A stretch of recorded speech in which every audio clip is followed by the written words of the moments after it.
guys, it's Sophie and welcome to the second half of my February wrap-up. So I mentioned in my first half that I am going to be splitting my wrap-ups into type. I've been really struggling with them and I think this is what I'm going to do going forward. Let me know if you don't like it and you prefer it mixed up, but I think this is what I'm going to do going forward. I think I like this. So this section is sort of poetry, plays, non-fiction and graphic novels that I've read this month. So we'll start with non-fiction. I've actually mentioned a fair few of these already in my videos, so I'm not going to give you too much info, but I'll give you a brief picture of what they are and check out my other videos, my sort of chatty videos, to know a little bit more about them if you like. So the first one is a nice little essay. It's Why Women Need Quotas by Vicky Pryce. It's polemic, which was a term I'd never come across before I picked this book up, but a sort of divisive topic, speaking about women in the economy, women in the labour market, and talking about the division of our sort of board presence between male and females, and talking about how we can go to sort of equalise that balance, really. So it is a polemic, so that means that it's going to be divisive. Basically it's sort of asking that companies have quotas with sort of restrictions on trade or restrictions on sort of taxable benefits if they don't comply with the quotas. So it's a strong idea, sort of introducing quotas of feminine presence, but really interesting. If you are interested in feminism and the economy, then by all means I think this is a good one to get your mind into and see whether or not you do agree or disagree and why. And then the next one I've spoken about a bit already, and it's another sort of feminist one. This is Black Macho and the Myth of the Superwoman. Spoken about this one a fair bit actually, so I'm not going to cover it too much, but just very briefly it speaks about the relationship between males and females, specifically in sort of black culture, and the ways in which that culture has formed, and the sort of outside influences and internal influences that have shaped the way that men and women relate to one another. Really interesting sort of piece of intersectional feminism, and if you do want to understand a little bit about how so people feel that racism and sexism interact, then I think it is interesting. Mentioned before, it's a bit outdated. It was written in the 70s, so take with a grain of salt, but still interesting, I think still relevant. And then the next one I have is One Child by Mei Fong. This is speaking about the one-child policy in China and about the effect it had on birth rates, on the way that they interact, on the way that it's going to sort of affect the population of China going forward, and the way that their sort of healthcare system has been adapted to sort of deal with the fact they're going to have a large ageing population and not a lot of young people to support them. I had read a fair bit about this at school. It was one of my, I think, my GCSE geography topics, so I did know a little bit about it, but I thought it did expand on things well, and I would recommend it if you haven't read anything about the one-child policy before. It's a nice picture of a lot of different issues, sort of across the application of the policy, but if you know an awful lot about it, or if you have studied it before, it might be too surface level for you. And then the next one is Islam and the Future of Tolerance.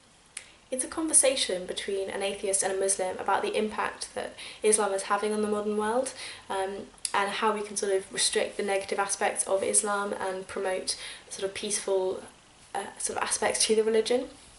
I think it's quite, you know, similar to most religions in that there are bad points and good points, but it's speaking about sort of specifically the radicalisation of Islam that we've seen, and how that isn't necessarily a normal part of sort of religious discourse and religious history, and why Islam is suffering particularly from this at the moment, and how sort of moderate Muslims are able to speak about their religion sort of safely and without being associated with people who don't really share the same kind of ideas and ideologies. Really interesting, never read anything like this before, and I think I would read, you know, more on this topic to try and gain a bit more of an understanding, but very interesting. And if you are interested in getting a sort of different kind of view really on Islam and on fundamentalism, it's really valuable. Definitely fed me something different to the mainstream media. And then the next one is one I don't think I've spoken about before. I think I've shown it to you before, but I haven't spoken about it. And that is Most Dangerous by Sheinkin. I'm sure I'm butchering that. This is young adult non-fiction, which I didn't know till I read it. I didn't know till I looked it up on Goodreads. And do you know what? I wish I'd known about this when I was a young adult, because oh my goodness, it's so accessible, it's really pacey. I really enjoyed this book, and I would read more young adult non-fiction, I think. I'm pretty new to non-fiction, so pile it on. I think, you know, YA is a really nice way to get into topics you haven't explored before, and, you know, good on the author for deciding that young adults were worth writing to when speaking about non-fiction. I think that's quite an unusual idea for me. But onto the book itself, it's really speaking about this guy called Daniel Ellsberg and about the Vietnam War. Lots of parallels with Snowden, so if you're interested in that and in sort of what keeping official secrets mean and what happens when we breach them and what power does the government have, this is really interesting.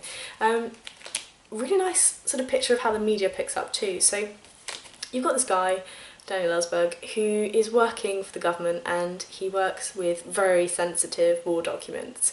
And he's sort of seeing the inside picture of what these people are planning, what the war officials are sort of thinking, and doesn't really like what he sees. So he goes out to Vietnam and studies out there for a bit, trying to see what's happening. And he realises that what the public's being fed is not what's happening. And so he takes it onto himself to try and spread the truth. But in doing so, he breaches pretty much every secrecy act that he's signed, and could potentially be said to be putting the US government at risk. It's about him battling with the government and with the expectations placed on him through the sort of type of work he's doing, and about his ethics. Really interesting, and if you know someone who's new to non-fiction like me, then YA non-fiction's good. Yeah, go for it, try it out. Okay, and on to plays and poetry. I need 2 poetry collections this time. The first of which was Citizen by Claudia Rankin. Really good. Might have heard about it already, it's kind of everywhere at the moment, but it's speaking about race in America, and it's sort of half poem, half prose. I wasn't expecting to have prose in there, but there are some poetic prose sections in there, on a wide variety of topics surrounding race. I don't think it particularly taught me anything new, but I think it's a really nicely sort of put together piece of work. I think the sort of writing was quite effectual, and I think that it is a really lovely sort of collection as a whole. And then the other poetry collection that I read was The Trees by Heather Christie. Quite different to the last collection. This is poetry that takes a little bit more work. It's quite sort of minimalist, and it almost reads as though the text has been pared back to the point where you're trying to fill in the gaps. I did enjoy it, but I have to say I enjoyed some of the poems a lot more than others. Some of them I felt I just didn't understand, potentially they went over my head, and some of them I think I worked quite hard to get a deeper meaning and couldn't really find one. I am sort of relatively new to poetry and to reading poetry collections, and I think this is an example where I would have really enjoyed having a little bit of insight, even if not on each poem, just at the back about her general sort of feeling about the collection and what she was aiming to do throughout the collection. But the ones that I did sort of read and understand in their entirety were really nice.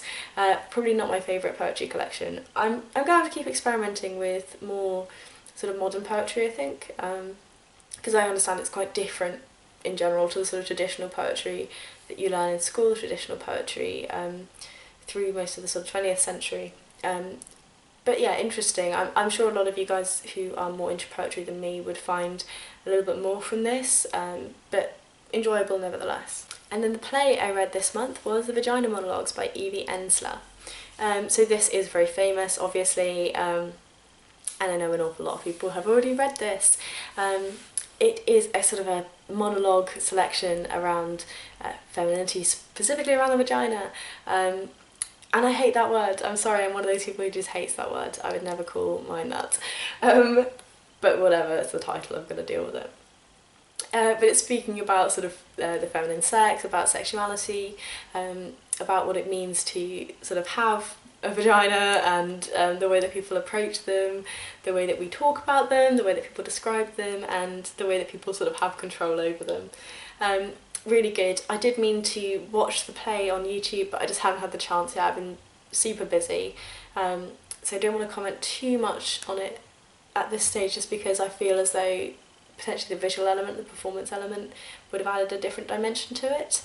But but entertaining. It made me giggle a couple of times, and nice sort of, I don't know, I feel like it's sort of like basic feminism, I don't know, but introductory feminism and all of those things when you sort of read something for the first time when you're first getting into the topic and you think, oh yeah, blimey, why did I never think of that before? There are a couple of those moments in here. Okay, and then to finish off, I have 3 graphic novels. Thank you for sticking with me through this. First one I've spoken about a fair bit, but I'll wave it in your faces anyway. It is Everything is Teeth by Sumner. And this is a book about a girl who is sort of terrified of sharks and their impact on her world. And they sort of appear everywhere as this looming sort of anxiety and depression. Nice coming of age sort of graphic novel. I quite like the sort of presentation of it. I quite like the format as well. I like this big square thing. It feels very sturdy. But yeah, nice one to sort of read through and look at.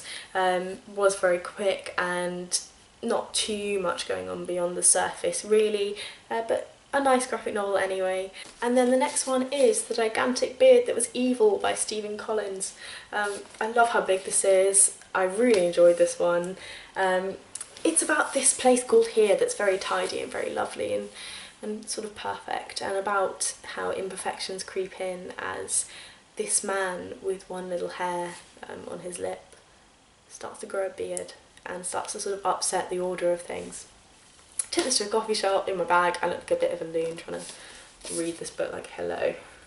Yeah, so just but yeah, it was great. It was a really nice sort of easy read and really beautiful sort of illustrations. I did really enjoy those. It's all sort of black and white. Normally I prefer a bit of colour in my graphic novels, but I think black and white work really well here. And just thoroughly enjoyable, really nice. I think it's one that I would sort of recommend to people when they're around my house if they're waiting for me to do something, like have a shower or something. Just have a read, it only take about half an hour. But if you are interested, then maybe look in your local library because it is fairly pricey, but a nice story and quick. And then the last one I have is Take It As a Compliment by Maria Stoian. This is a book that was in Jean's Bookish Thoughts, her feminist orchestra book club, and I picked this one up early when I was in Bath just to have a read through, and I read it on the train. Lots of graphic novels on trains apparently, and I did think that this one was very good, but kind of difficult. I spoke about it a little bit before, but it is speaking about sort of harassment that goes on for women really, and about sexual abuse and emotional abuse and all of the sort of worst parts of being a woman, and the worst side of femininity really. I understand its value, and I understand that for some people this may be news, but it is quite hard for those of us who, when it isn't new, when it's something that we've seen and something that we have sort of addressed in our lives and are trying to change. It is quite hard to read through them and not to have a sort of positive spin to any of the stories, not to have any way in which we can see this getting better. It's worthwhile reading, and I'll speak about it more when we talk about it in the book club. But it's a little, I don't like saying this word because it sets people off in terms of internet morons, but it is a little bit triggering if you have had issues with sexual assault, with sexual abuse, and emotional abuse as well. Didn't particularly trigger off anything too bad in me, but it did upset me for a fair while, and not just because of the content, because I think I was relating my experiences a little bit to these stories. So that is it. I've read a ton, haven't I?